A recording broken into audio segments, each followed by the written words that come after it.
asalaamaaleykum mbooloo mi ñu ngi leen di nuyu gannaaw bi ñu sant yàlla julli ci Seydina Limaamu alayhi salaam man en fait damay juste présenter la maison d'édition La Comète bi nga xam ne moom moo édité livre yi en fait c'est une opportunité bi mu am daal di ko créer en fait dama ko créer juste pour Layène yi en réalité c'est juste pour Layène yi pour faire promotion du livre et de la lecture loolu tax ma créé ko et bi ma ko créé ba léegi en fait am na pratiquement 10 ouvrages yu ma édité parmi lesquels vous avez Océan de lumière ak le livre Le bon sens et l'orgueil face au miracle de Dieu.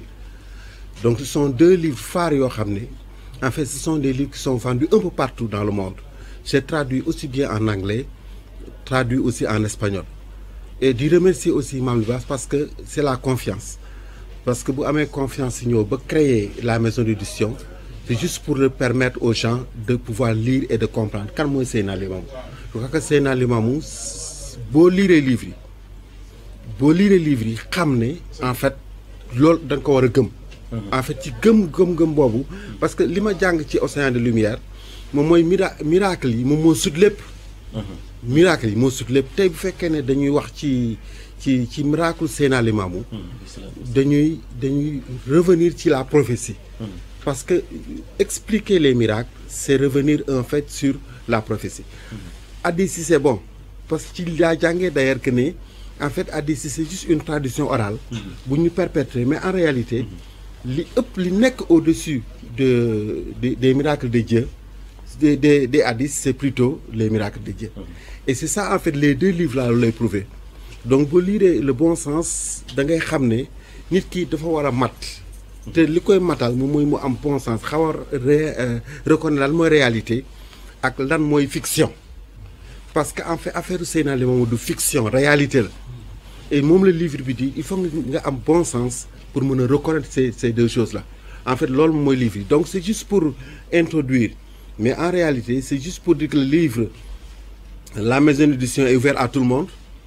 Assane, la maison d'édition est ouverte à tout le monde ku ñëw ñu éditer la l'essentiel c'est de faire la diffusion du livre.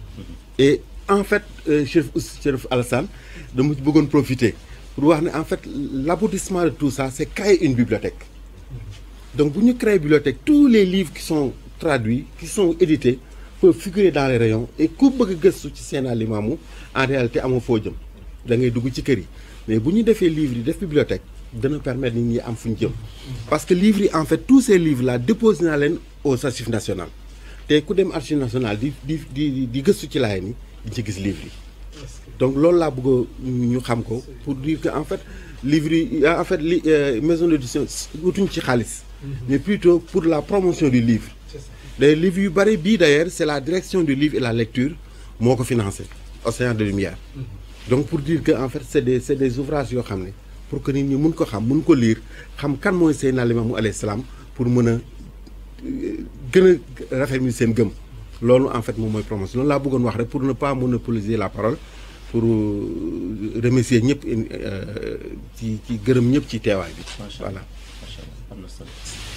Idiomas para contribuir a la multiplicación y diversificación de estos caminos.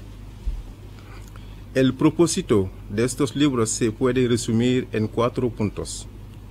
La primera es recordar que un profeta siempre tiene pruebas. En efecto, enviar un mensajero a las criaturas sin darles los medios para reconocerlo sería una injusticia. Pero el Señor es un maestro justo y equivocado. Este primer punto está lejos de ser trivial, porque indica que cada individuo racional tiene la capacidad de distinguir al verdadero profeta del falso. De hecho, reconocer al verdadero por su capacidad de pronunciar pruebas y al falso por su incapacidad para hacerlo. Proporcionar uno cuando Seydina Limamou Laye al-Mahdi anunció que él era el profeta Mohammed que había regresado para una segunda misión. Lo que se debió haber hecho fue pedirle pruebas nada más. No era para decirle que la aparición de un profeta era imposible. Tampoco debería sorprendernos no haber sido informados por el Corán, la Sunna o por los escritos de los eruditos. De la ocurrencia de tal invento, dispuestas de este tipo fabricadas en torno a su misión, parecen revelar el desconocimiento por parte de gran parte de los musulmanes del lugar preponderante que ocupa la prueba dentro de una misión profética. También podrían ser intentos de disuasión motivados precisamente por el deseo de desviar la atención de la importancia de la evidencia. La mejor forma de comprobar que un individuo, así como sus tradiciones inglés y español, esperando que permitan distinguir lo verdadero de lo falso en esta misión de los últimos tiempos. Damos agradecimientos al Creador por habernos guiado hacia la aceptación de las pruebas que atestiguan, por un lado, su unidad y por otro lado, la veracidad de la misión de Sayyidina Imam Laye al-Mahdi. Que la paz y la salvación sean con él, su familia, sus compañeros y toda su comunidad. Gracias. Gracias.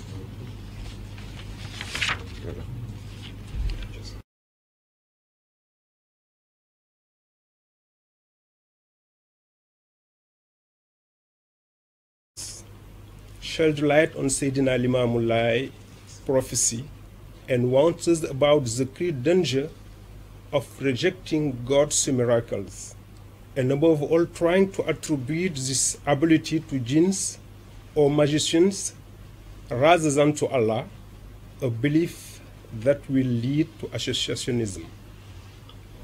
Every Muslim that is interested in Sayyidina Imam Laye's mission should have this book at their disposal.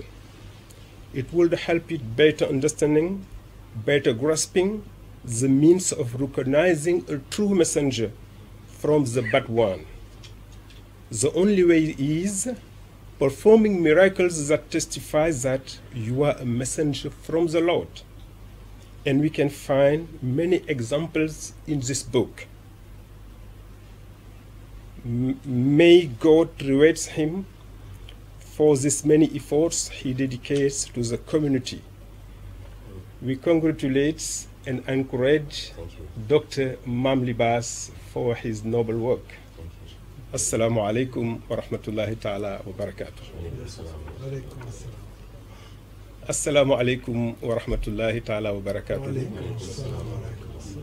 ñu ngi sant yàlla bu baax di julli ci yonent bi sallallahu alayhi wa sallam ci xéewal yi mu ñu defal yépp waaye xéewal yooyu mu ñu defal bokk na ci tey loo xam ni gan la mën naa ne ci diine ji muy liggéey bu am solo bu docteur Mame Libasse Laye def ci di leeral yonentu Seydina Limaamu Laay al-Mahdi alayhi salaatu wassalaam téere bu am solo mu tudd ko le bon sens et l'orgueil face au miracle de Dieu.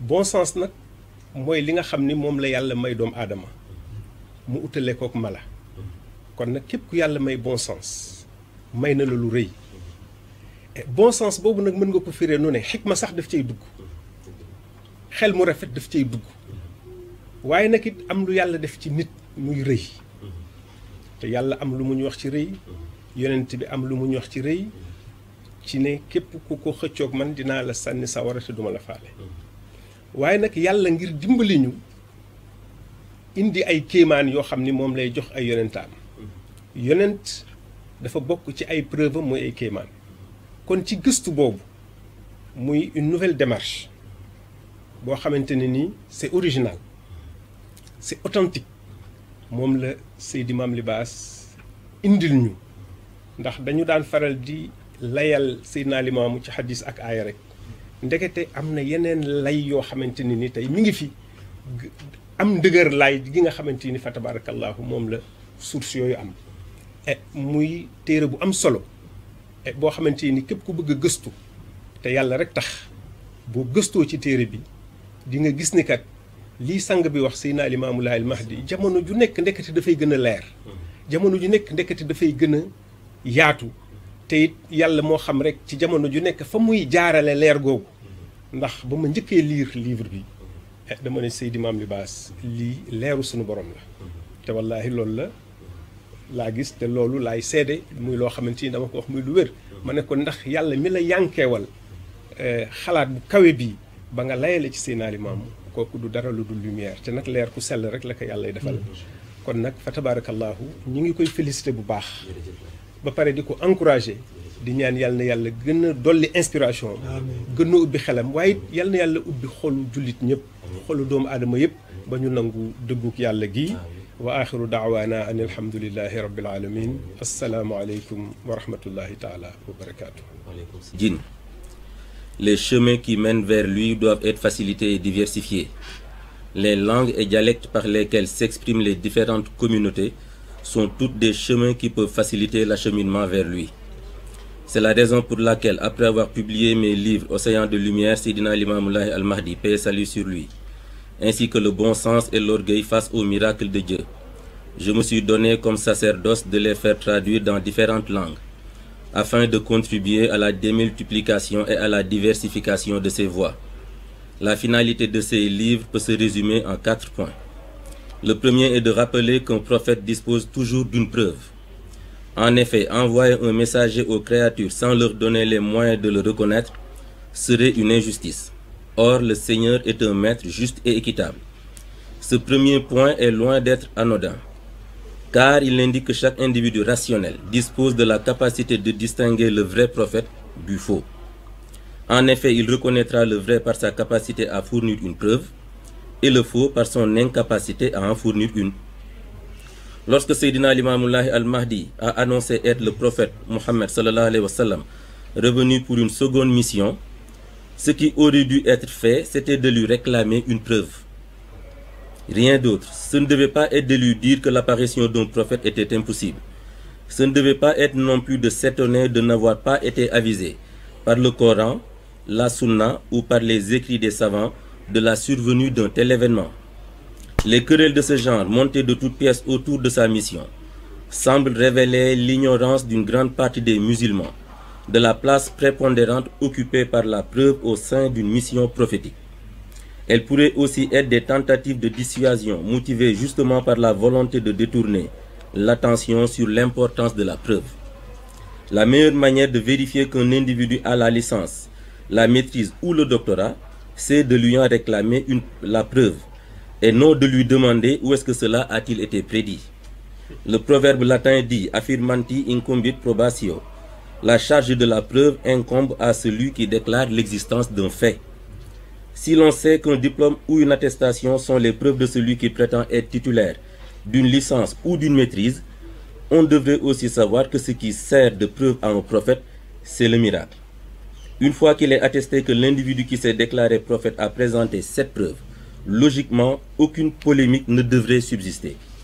Dieu dit « Alam ya'tikum naba'ul lazina min qablikum, qawmi Nuhin wa Adin wa Samuda, wallazina min ba'dihim la ya'lamuhum illa Allahu, ja'atuhum rusuluhum bil bayinati. » Ne leur est-il pas parvenu l'histoire de ceux qui les ont précédés, le peuple de Nuh, des Ad et Samoud, ainsi que ceux qui ont vécu après eux et dont Allah est le seul à tous les connaître.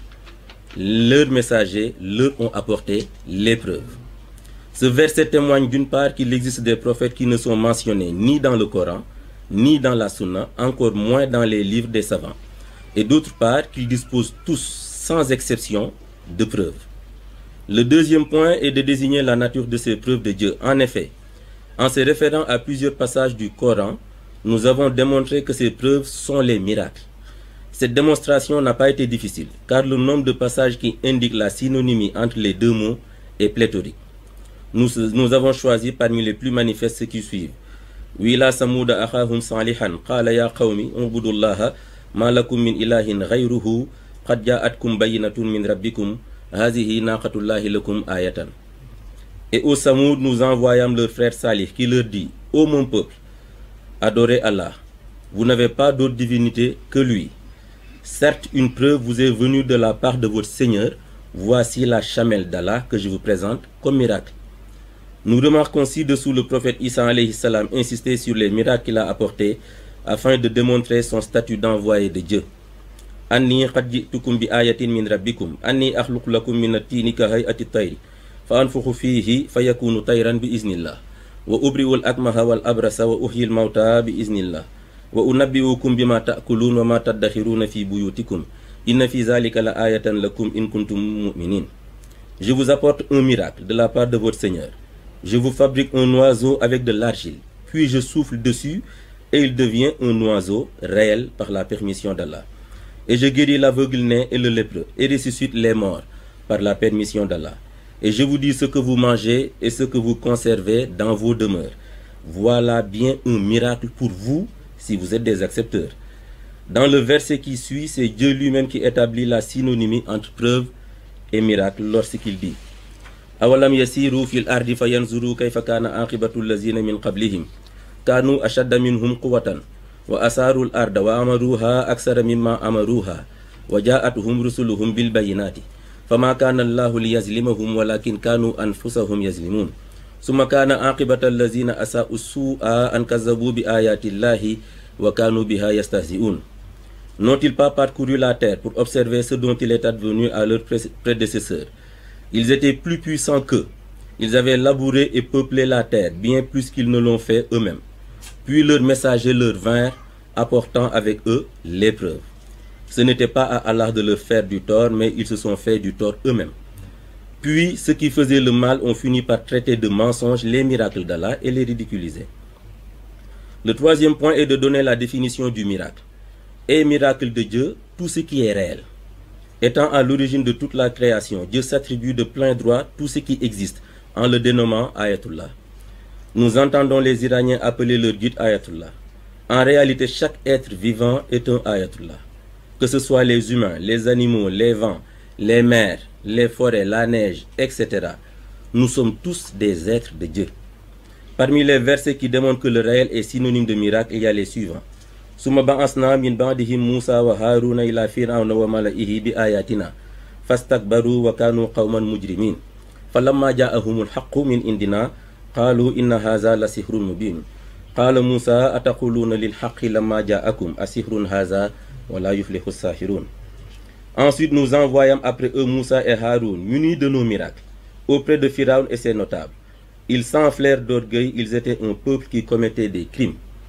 Et lorsque le réel leur vint de notre part, ils dirent, voici certes une magie manifeste. Moïse leur répondit, dites-vous du réel, lorsqu'il vous vient, que c'est de la magie, alors que vous savez que les magiciens ne peuvent le produire. À l'image de leurs prédécesseurs, Moussa et Haroun se sont rendus auprès du pharaon pour lui transmettre le message de Dieu, amenant avec eux des preuves. Celles-ci avaient la particularité d'être des phénomènes réels, admis par tous comme étant au-delà de toute capacité humaine. Hormis pour le pharaon et ses partisans qui, par orgueil, les méprisaient et les qualifiaient de tour de magie. Que ne fut grande la surprise de Moussa lorsqu'il entendit leur subterfuge. Une fois la définition du miracle faite, nous n'avons pas éprouvé de peine pour démontrer, dans le quatrième et dernier point, qu'être monothéiste, c'est admettre que l'individu qui se présente en tant qu'envoyé de Dieu et parvient à produire le réel est manifestement un envoyé de Dieu. Le bon sens ne peut pas contredire le réel. À l'opposé, accuser cet individu de menteur constitue de l'associationnisme. Ce serait prétendre l'existence d'un autre créateur que Dieu. C'est du non-sens germé par une blessure de l'orgueil. En effet, l'ego apparaît comme l'unique raison pouvant conduire au rejet du réel, comme cela est mentionné dans le Coran. Sa'asrifu an ayati allazina yatakabbaruna fil ardi bighayri al-haqq wa in yaraw kulla ayatin la yu'minu biha wa in yaraw sabila rushdi la yattakhizuhu sabila wa in yaraw sabila al-ghayyi yattakhizuhu sabila zalika bi annahum kazzabu bi ayatina wa kanu anha ghafilin. Je détournerai de mes miracles ceux qui, à tort, s'enflent d'orgueil sur terre. S'ils voient tous les miracles, ils ne les accepteront pas. S'ils voient le chemin de la raison, ils ne la considéreront pas comme un chemin. S'ils voient le chemin de la déraison, ils la considéreront comme un chemin. La cause à cela est qu'ils traitent de mensonges nos miracles et sont négligents à leur égard. Assister à la fente de la lune sans pouvoir accepter que c'est le créateur de cet astre qui est à l'origine de ce fait, c'est absurde. C'est une mauvaise foi qui révèle le refus d'admettre une réalité dérangeante. C'est ce qui apparaît en effet à travers la sourate intitulée Al-Qamar. Iqtarabati as-sa'a wa inshaqqa al-qamar. Wa in yaraw ayatan yuridu wa yaqulu sihrun mustamir. Wa kazzabu wa taba'u ahwa'ahum wa kullu amrin mustaqir. Wa laqad ja'ahum min al-anba'i ma fihi muzdajar. Hikmatun baligha fama tughni an-nuzur. L'heure est proche et la lune s'est fendue. Mais s'ils voient un miracle, ils s'en détournent et disent « Voici une magie persistante ». Ils ont pourtant reçu des informations qui devaient les dissuader d'avoir une telle attitude. La sagesse parfaite à retenir de cet événement est que les messagers et les miracles ne servent à rien aux refuseurs. La présentation d'une preuve ne peut rien face à la ténacité de celui qui décide de s'enfermer dans le déni. Assister au recul de la mer, témoigner de sa non-transgression, de la limite que lui avait fixée Seydina Limamou Laye al-Mahdi, et prétendre malgré tout que le créateur de cette étendue d'eau n'est pas à l'origine de ces faits, est une démarche incompréhensible. C'est afficher son désaccord avec la volonté divine. La réfutation d'une réalité ne peut pas résister à la force de l'observation et de l'expérience. En revanche, l'entêtement le peut fort bien. Dieu ne dit-il pas dans le Coran Fa innaha la ta'mal absar walakin ta'mal qulub allati fi sudur. Ce ne sont pas les yeux qui s'aveuglent, mais ce sont les cœurs renfermés dans les poitrines qui s'aveuglent. Il s'impose à tout un chacun de choisir entre suivre le réel ou suivre ses opinions et convictions. Au terme de nos recherches, nous sommes convaincus jusqu'à preuve du contraire que le paradis est une demeure réservée à ceux qui suivent le bon sens et l'enfer une réservée à ceux qui, par orgueil, restent insensibles au pouvoir du réel. وَلَقَدْ زَرَعْنَا لِجَهَنَّمَ كَثِيرًا مِنَ الْجِنِّ وَالْإِنسِ لَهُمْ قُلُوبٌ لَا يَفْقَهُونَ بِهَا وَلَهُمْ أَعْيُنٌ لَا يُبْصِرُونَ بِهَا وَلَهُمْ آذَانٌ لَا يَسْمَعُونَ بِهَا أُولَئِكَ كَالْأَنْعَامِ بَلْ هُمْ أَضَلُّ أُولَئِكَ هُمُ الْغَافِلُونَ. Nous avons destiné beaucoup de djinns et d'hommes pour l'enfer. Ils ont une intelligence mais ne s'en servent pas pour réfléchir. Ils ont des yeux mais ne regardent pas avec. Ils ont des oreilles mais n'écoutent pas avec. Ceux-là sont comme les bestiaux. Ils sont même encore plus égarés. Ils sont les négligents. Le défi à relever par ceux qui rejettent les preuves apportées par Seydina Limamou Laye al-Mahdi alayhi salatu wassalam est de désigner le ou les autres acteurs qu'ils croient lui avoir fourni celle-ci. Tout miracle, tout réel, toute preuve apportée par un prophète est un défi adressé à ceux qui rejettent sa mission. Qulil haqqu min rabbikum faman sha'a falyu'min wa man sha'a falyakfur. Le réel vient de votre Seigneur. Que celui qui veut l'accepter l'accepte, que celui qui veut le refuser le refuse.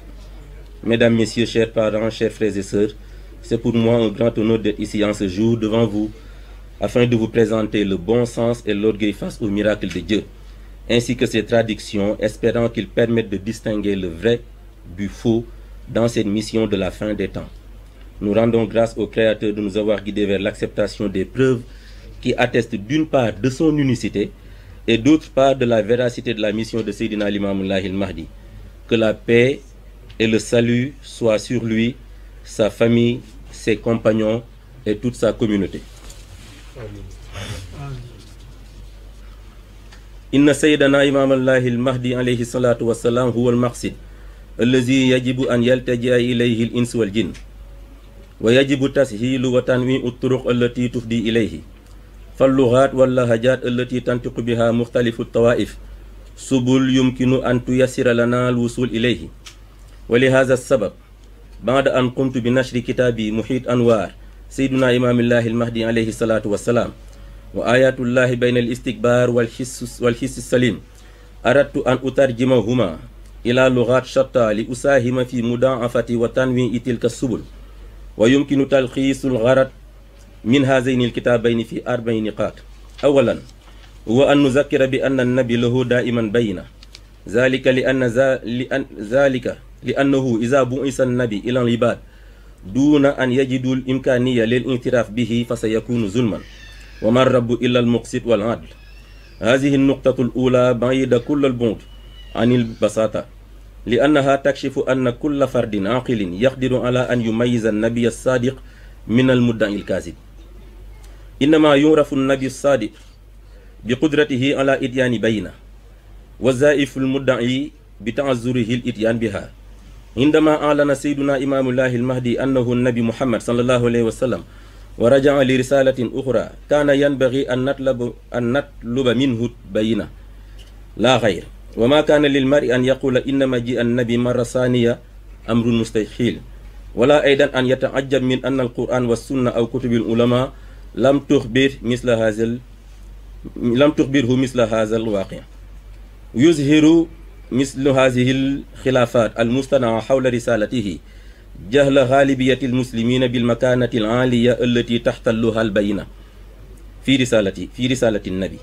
ربما هي محاولة ردع تهدف إلى صرف انتباه الناس عن أهمية البينة.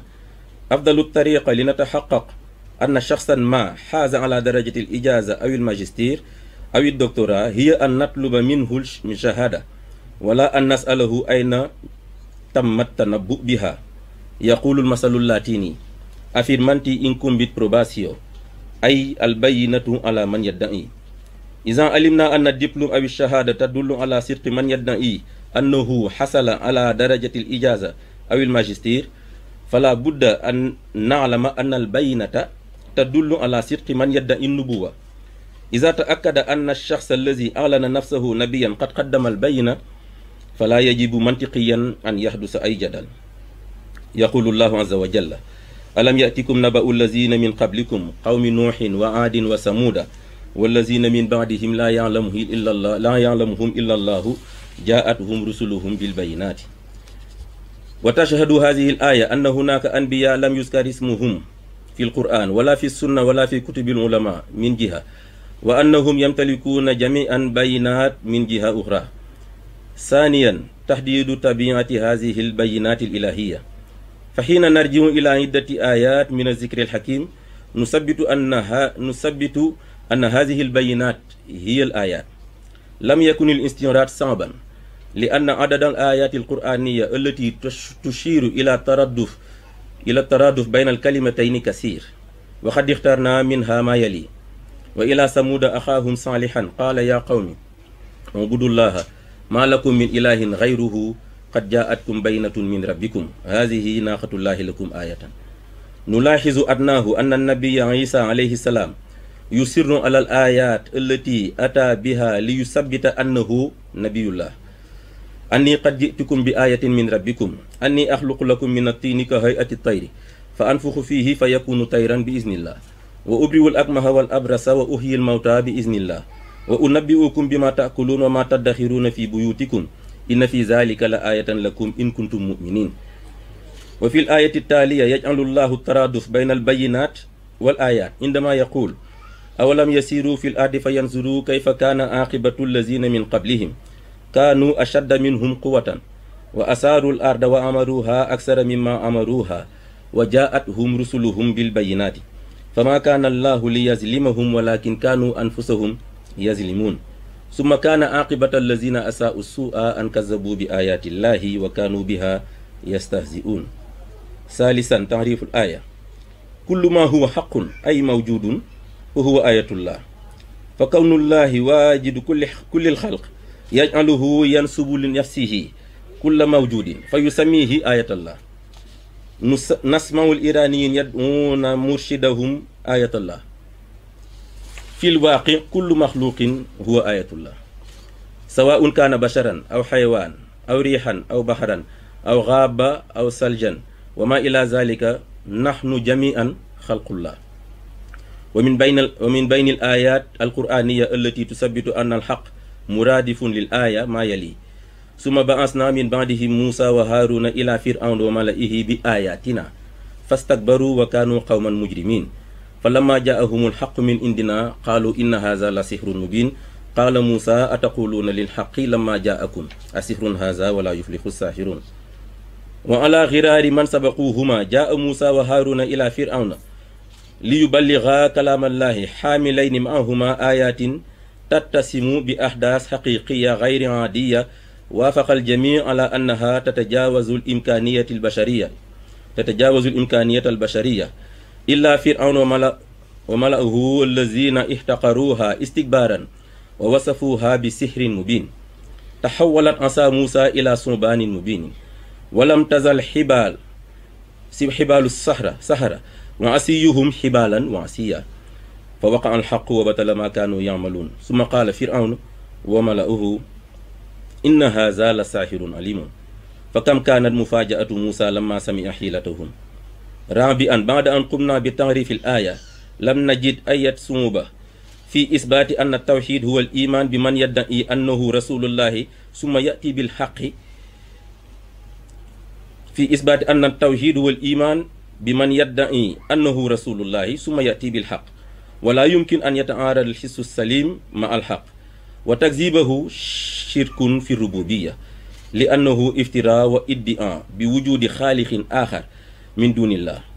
إنه هراء نبت من جرح الاستكبار، فالتكبر في الواقع هو السبب الوحيد الذي يؤدي إلى إنكار الحق، كما ورد في القرآن: سأصرف عن آياتي الذين يتكبرون في الأرض بغير الحق وإن يروا كل آية لا يؤمنوا بها وإن يروا سبيل الرشد لا يتخذوه سبيلا وإن يروا سبيل الغي يتخذوه سبيلا ذلك بأنهم كذبوا بآياتنا وكانوا عنها غافلين.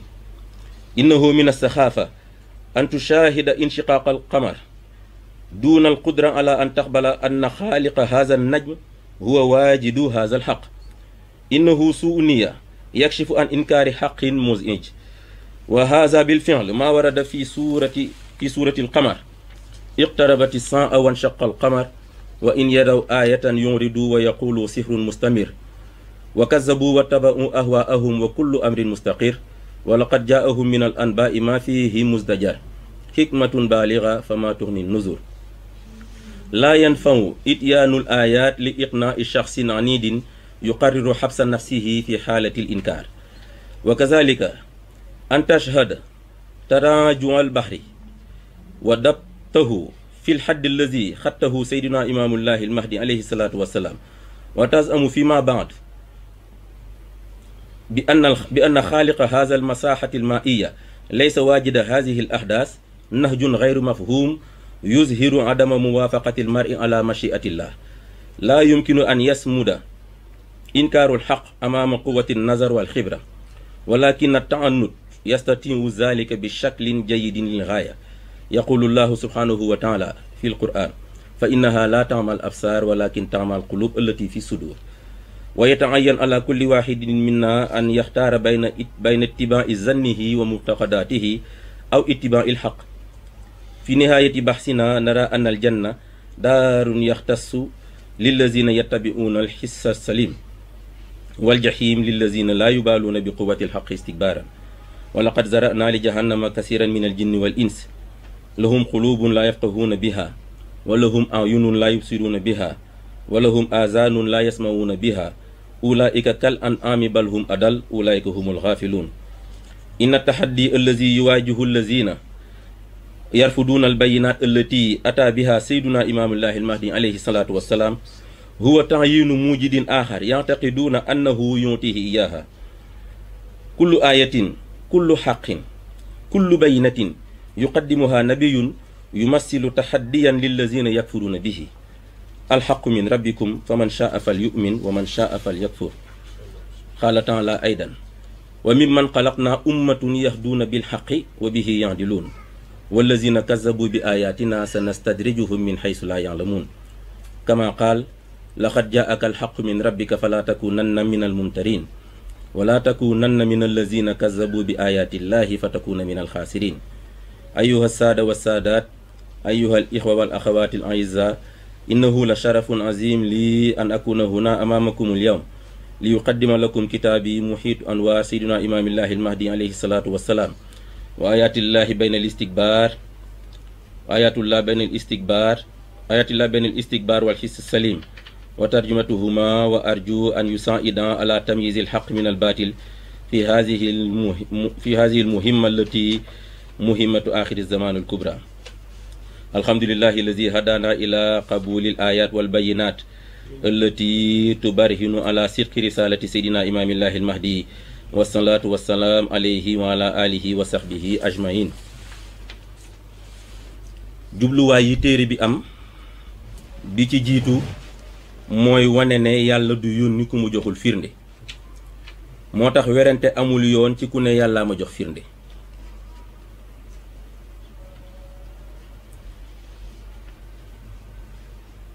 moo tax werante amul yoon ci ku ne yàllaa ma yónni, ndax su ko yónnee mën nañ ci xam dara, su ko yónniwul mën nañ ci xam dara.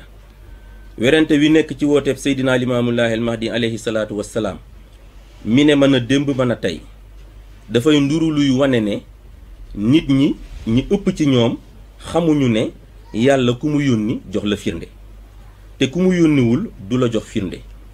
mu wax ci suuratu tawba ne alam yatihim naba'u allazina min qablihim qawmi nuuhin wa aadin wa samuuda wa qawmi ibrahim wa ashaabi madyana wal mu'tafikaat atathum rusuluhum bil bayinaat fama kaana allahu li yazlimahum walakin kaanu anfusahum yazlimuun. mu ne xanaa ñoom ñiy weddi dikkelu leen xibaarub gaa yi nga xam ne ñoo leen jiitu woon, xeetu nuux ak aad ak samuud, xeetu ibrahim ak waa madyana ak ñi nga xam ne ñoom laa wëlbati suuf ci seen kaw. ñenn ñu ci nekk ci ñoom ba seen yonent ñëwee indiloon nañ leen ay firnde. yàlla de du mooy ki nga xam ne moom moo leen tooñ, waaye ñoom ñooy ñi nga xam ne ñoo tooñ seen bopp. ñu gis ci aaya yi ne werante wi soxekuwul ci yàlla ndax bi mu yónnee joxe na firnde, soxekuwul ci ndaw li ndax indi na firnde yi ñu ko jox. mu ngi soxekoo ci ñi ñu indil firnde nanguwuñu firnde ya, ñooñu lu jiit njaaga te ñooy njaag. ñoom ñoo tooñ seen bopp ci weddi gi ñu weddi firnde yi ñu leen indi. ñaareelu jubluwaayu téere bi mooy wane lan mooy firndeb yonent. firndem dawal yàlla mooy kéemaan, te loolu li ko alquran wane bari na. bokk na ci fi suñu boroom di waxee ci suurat yunus ne waxraqna allazina kazabu bi ayatina fanzur kayfa kaana aqibatul munzarina summa ba'asna min ba'dihi rusulan ila qawmihim fa jaa'uhum bil bayinaat. yàlla ne labal naa gaawi noox yi nga xam ne ñoo weddi woon samay kéemaan, xoolal mujjug ñi nga xam ne ñoom laa yónni woon ay ndaw ci ñoom. te gannaaw noox yónniwaat naa yeneeni yonent ci seen xeet, te kenn ku ci nekk ci ñoom ba ngay dem jox naa la ay firnde. aaya bi jiitu li noox indi borom bi mu ngi ko tudde kéemaan. ci bu ñaareel bi borom bi tudde ci li ndawam yi indi bayinaat muy firnde. kéemaan ak firnde ñaari baat la yu bokk benn jubluwaay. looluy feeñaat ci waxu yonent yàlla saalix alayhi salaam ji mu wax ci suuratul Araaf ne yaa qawmi ubudullaha ma lakum min ilahin gayruhu qad jaatkum baynatun min rabbikum haadihi naaqatullahi lakum aayatan. yonent yàlla saalix ne xeetam yéen sama xeet jaamu leen yàlla te ngeen xam ne amu leen beneen yàlla bu dul moom. indil naa leen firnde bu jóge ci seen boroom, gëléemuk yàlla jaa ngi ma indil leen muy kéemaan. ñu gisaat loolu ba tey ci waxu yonent yàlla isaa ji mu wax ci suuratu ali imran ne anni qad jitukum bi aayatin min rabbikum. mu wax ne maa ngi nii indil naa leen kéemaan bu jóge ci seen boroom. yàlla tuddee kéemaan yooyu yonent yàlla isaa di wax mu ngi leen tudde firnde ci boo demee ci suuratul saf di nga ko fa fekk mu ne fa lamma jaahum bil bayinaati qaalu haza sihrun mubin. mu ne ba isaa demee yóbbul leen firnde ya dañu ne lii ay njibar la. ci aaya bu mujj bi ma indi borom bi di fi wanewaat loolu ba tey mu wax ci suuratu ruum ne awalam yasiru fil ardi fa yanzuru kayfa kaana aqibatu allazina min qablihim kaanu ashadda minhum quwatan wa asaaru l arda wa amaruha aksara mimma amaruha wa jaathum rusuluhum bil bayinaati fama kaana allahu li yazlimahum walakin kaanu anfusahum yazlimuun summa kaana aqibata allazina asaa'u suu'a an kazabu bi ayatillahi wa kaanu biha yastahzi'uun.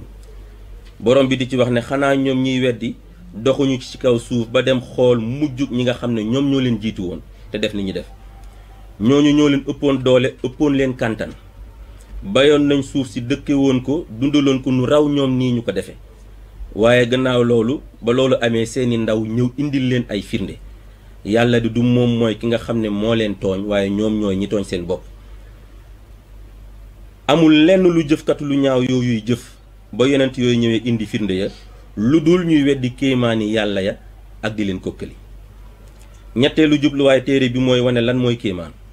kéemaan mooy lu am maanaam lu existé maanaam lu réel lépp lu am yàllaa ko amal te lépp lu yàlla amal kéemaan la tudd keneen mënu ko amal ku dul moom amalkat bi yàlla moom càppaa colli mooy kiy amal. bokk na ci aaya yiy feeñal ne kéemaan mooy lu am suuratu yunus suñu boroom di ci wax ne summa ba'asna min ba'dihi muusa wa haaruna ila fir'awn wa mala'ihi bi ayatina fastakbaru wa kaanu qawman mujrimin fa lamma jaa'ahumul haqqu min indina qaalu inna haza la sihrun mubin qaala muusa ataquluuna lil haqqi lamma jaa'akum asihrun haza wala yuflihu saahiruun. borom bi wax ne ginnaaw bi ma yónnee Nuux ak yeneen yonent yi nga xam ne ñoo topp ci moom yónni naa Muusa ak Haaruna yónni leen ci Firawna ki gaawam waaye ba ñuy dem dama leen joxaale samay kéemaan waaye ba ñu àggee Firawna ki gaawam dañoo gis seen bopp rëy dugg leen ñoom xeet lañ woon yoo xam ne tooñkat lañ woon. ba nga xamante ne Muusa indi na lu am lu jóge ci man ñu gis ko jàkkaarloog moom dañu ne lii njibar la. Muusa ne leen ndax da ngeen di fekk lu am ñu indil leen ko ngeen jàkkaarloog moom naan lii njibar la te ngeen xam ne njibar mënul lii.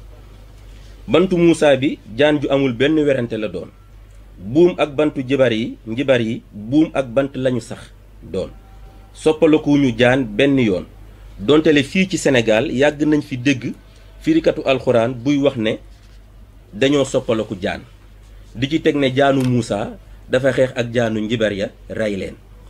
loolu firikat yooyu di wax njuumte bu rëy la te bokkaatle la ndax njibar amul jaan te mënu koo amal jaan yàllaa ko moom seen pexe moo jàppoon nit ñi ñuy gis jaan fu jaan nekkul bi bantu Muusa soppala ko doon jaan bu wér ci la seen pexe toj nit ñi gis seen fen ñoom ñu tuub nangul Muusa ndax xam ne sàkkkat bi moo def loolu mu amal. Firawna ak i gaawam jëf jooju taxu leen nangu ñu sax ci seen bañ ndax rëy. ñeenteelu jubluwaayu téere bi mooy wane ne su nit ñëwee ne yàllaa ma yónni ba noppi amal kéemaan nangu ne yàlla mi amal moo ko yónni loolu tawxiit la bañ ne yàlla mi amal moo ko yónni loolu ñàkk tawxiit la te bokkaatle la. lii indi boobu bokkaale ci jaam bi mooy rëy. rëy mooy indi weddi lu am gis lu am ne fàng sa kanam nga ne lii amul njibar la rëy moo koy indi si nit. suñu boroom wax ko ci alxuraan ci suuratul Araaf ne sa asrifu an ayaati allazina yatakabbaruuna fil ardi bi gayri lxaq wa in yaraw kulla ayatin laa yuminu biha wa in yaraw sabila rushdi laa yattaxizuuhu sabila wa in yaraw sabila alxayyi yattaxizuuhu sabila zalika bi annahum kazabu bi ayatina wa kaanu anha xaafiliin. borom bi wax ne dinaa dëdduloo samay kéemaan du mooyuloo samay kéemaan ñi nga xam ne ñoo nekk ci kaw suuf di rëy rëylu ci lu dul dëgg rëy nekk ci ñoom te lu dul dëgg. mu wax ne ñooñu bu ñu gisee sama mbooleem kéemaan duñu ko nangu bu ñu gisee yoon wu yenu maanaa duñu ko jàppe yoon bu ñu gisee yoon wu yenuwul maanaa loolu la ñuy jël def ko yoon. moo ne liy waral loolu mooy dañuy weddi samay kéemaan di leen sàggane. gis ku ne borom weer wi moo ma yónni nga ne ko borom weer wi yónniw la mu ne weer wi xaral weer wi xar mu wëlbatiku ne la borom weer wii moo ma yónni soo ko nee borom weer wi yónniw la loolu li muy firi mooy ne dangay def li la neex. rëy a nangu li am moo la jàpp. loolu mooy feeñ ci suuratul xamar borom bi di wax ne iqtarabati saa wan shaqal xamar wa in yaraw ayatan yuridu wa yaqulu sihrun mustamir wa kazabu wa taba'u ahwaahum wa kullu amrin mustaqir wa laqad jaahum min al anbaai ma fihi musdajar hikmatun baaliga fa ma tuxni nuzur. borom bi ne bés penc jege si na te weer wi xar na waaye ñoom weddikat yi bu ñu gisee sama kéemaan gu am jàkkaarloog ñoom dañ koy dummóoyu ne lii njibar la. mu ne weddi nañ ko wëlbati ko topp seen bànneexi bakken waaye nag weddi lu am terew koo am. te moo ne day ñoom ñoo ñu def loolu am nañu xibaar yoo xam ne buñ ca dellu woon dana leen soññ jàjj leen ba jëf jii ñu def doonuñu ko woon jëf mooy gis ku ne yàllaa ma yónni def kéemaan googu noonu. yàlla ne njàngale mu matale bi nga xam ne moom la ñuy jëlee ci xew-xew wii nga xam ne moo am mooy ne yonent ak i kéemaanam amaluñu njariñ bañkat. ba tey gis ku ne borom géej gi moo ma yónni nga ne ko borom géej gi yónniw la mu ne géej gi randul géej gi randu mu rëddal ko nekk yamal fii géej gi yam fa mu wëlbatiku ne la boroom géej gii moo ma yónni soo ko nee boroom géej gi yónniw la mooy ne da ngay def li la neex la daloon waa Màkka ya gisoonu xaruku weer wa bañ moo la dal saa yu nit gisee lu am mu ne amul li muy wane mooy ne li am neexu ko su ko neexoon kenn du ko wan ñaari yoon yàlla moo tax yàlla ne ci suuratul xajj fa innaha la taamal absaar walakin taamal qulub allati fi sudur na ngeen xam ne du bët mooy gumba xol yi ci biir dënn yi ñooy gumba wolof nee na weddi gis bokk ci bañkat bi wane ne su gisee lu ko neexul da koy weddi am na ñuy xoolee seeni bët li am la lay wan waaye am na ñuy xoolee seeni xol du wane li am xol li nga bëgg la lay wan nëbb la li am te neexu la ku tegtaloowul kéemaani yàlla di nga tegtaloo say njort baa say xadiis baa sam piri wala sa déggin wala say gént mbaa say sos wala sosi keneen ku jëndee yooyu jëfi yàlla réeral nga sa bopp ku réeral sa bopp te delluwuloo ginnaaw safara di sa kër kéemaan nasaraan bi di ko wax le réel arab bi di ko woowee alxaqu moo féete kaw yooyu yëpp ndax kéemaan jëfi yàlla la ju amul werante moom mii sàkkkat bi lépp lu safaanoo ak li am neen la baatil la mythe la illusion la sos la fiction la ni ko professeur waxe léegi alxaqu min rabbikum fa man shaa fal yu'min wa man shaa fal yakfur yàlla ne lépp lu am na ngeen xam ne bu ngeen ko gisee xam leen ne maa ko amal ku mu neex nag nangul ku mu neex bañal waaye maa ko amal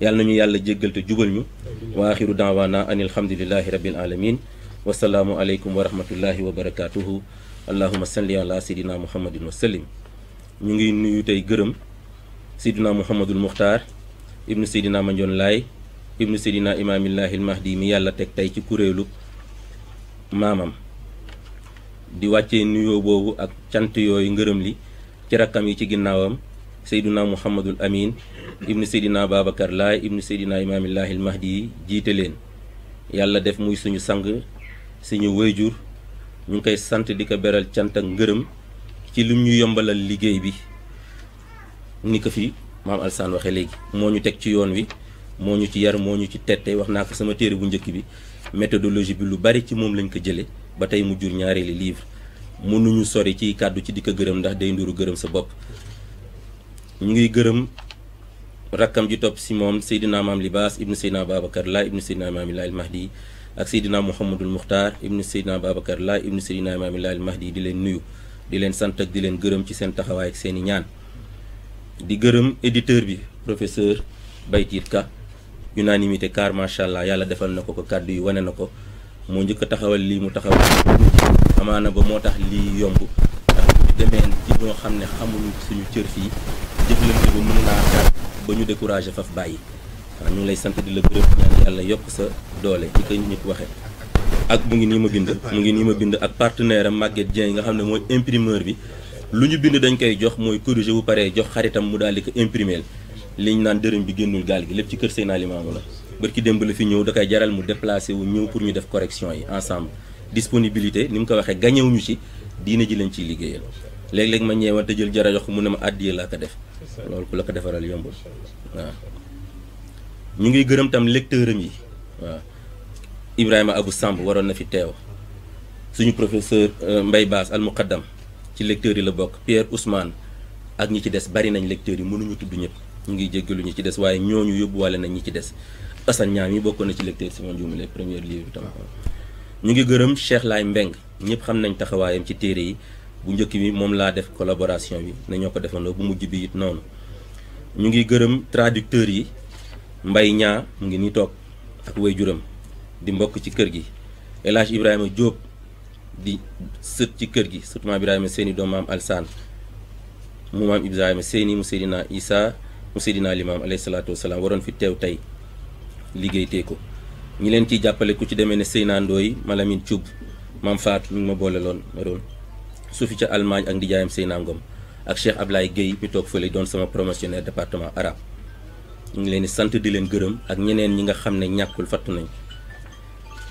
ñu ngi gërëm bépp contributeur de près ou de loin ku ci demee ni Seyna Ndiaye président Mbagne Diop Diagne nga xam ne jàpp na bu baax ci traduction yi ak soxnaam Ndey Aram ñu papa Assane Diouf Maguette ak Sanga Sarr association des Lions de la diaspora nga xam ne mooy sama daayira ci France am taxawaay bu am solo ci livre bi ka ko jiite di Ousmane ak secrétaire général am Mao di gërëm Mbaye Waré Ndoye mii fi toog Pape Jaraaf di taawu sama pap di gërëm waa Sodaan di gërëm waa Jàmmalaay TV di gërëm Chérif Maam Alsane sama jarbaat sama xarit ñoo màggandoo ñoo defandoo lépp daanaka ci wax na ko sànq Seyna Ndoye ñi fi teew Assane ñaa ñu ngi leen di gërëm Sele sama papa Ngom sama xarit di sama waay sama papa sama xarit fu ma jëm ci xew yi man lay àndal nee na sama papa moom teg na ko ne leen moom man maay waaye maay sëñ ñu ngi koy te sama bàyyi la ci man waaw ñu koy sagootee waayam di ko sant di ko gërëm di gërëm it sama ndijaay di ko beral ñi ñoo ma yar seen kër laa juddoo wax na ne fa laa duggee école waaye fa laa juddoo sax fa laa juddoo fa laa màggee fa laa yaroo ñoo ma dugal école ñoo ma bëggloo xam-xam mënuma si bañu tudd particulièrement sama yaay Waré Gueye nga xam ne ci loxoom la jaare loolu lépp sama maam ya nekk àllaaxira yàlla na yàlla yokk seen leer ñuy maggi sama yaay ji soxna Marème Gueye ni ñu ko fi waxee léegi ci mbaaxam moom it ci ñi ma tette ci loolu damay wax sama rakk yi amu leen chance ndax da ngeen fekk sama yaay màgget waaye ba mu cay toll da daan yenu doom bu mu weex du wir dóor ci suuf ndax pour nga jàng moo tax man leen ñoo leen ëpp chance samay nijaay it noonu lañu doon defoon ak man xaleb sëriñ boo ko teelee jàppee xaleb sëriñ rek boo moytu du jël yoon woo mu war a jël mais rigueur ba mu laajoon ci sama ndaw pour ma jàng ñoom ñi ñoo ko def si man moo tax samay mémoire yëpp ma dëjee woon leen ko au début ak samay livre yëpp fàttewuma loolu tonton ñu ngi lay gërëm sama tonton Pape Mamadou ngi ne fu ma mës a jàppalee ne ma bu ñu la jàppalee diina ji lañ jàppale à travers toi parce que dañu am yaakaar ci yow yooyu ay encouragement la dina tax boo demee ba bëgg a décourager ndax recherche dafa metti boo xalaatee yenn kàddu yi doo ñemee décevoir yàlla na bu ñu décevoir yàlla na bu ñu décevoir waa xiru Seyna ñu ngi lay gërëm Seydi moom sama waaju yàgg la moom it waaw nekk si diina ji Yoff di ci liggéey lu bari mën nañ ko jox kàddu sax mu sànni ko ci suñu mbokk arabisant yi waa xiru daawaana an alhamdulillahi rabbil alamin wasalaamu aleykum wa rahmatullah wa barakatuh allahumma salli ala sayyidina wa sallam di gërëm diaspora bi yëpp vraiment kuñ ci tuddul rek ñu ngi koy baalu ndax ñi ci jàpp bari na wasalaamu aleykum wa rahmatullah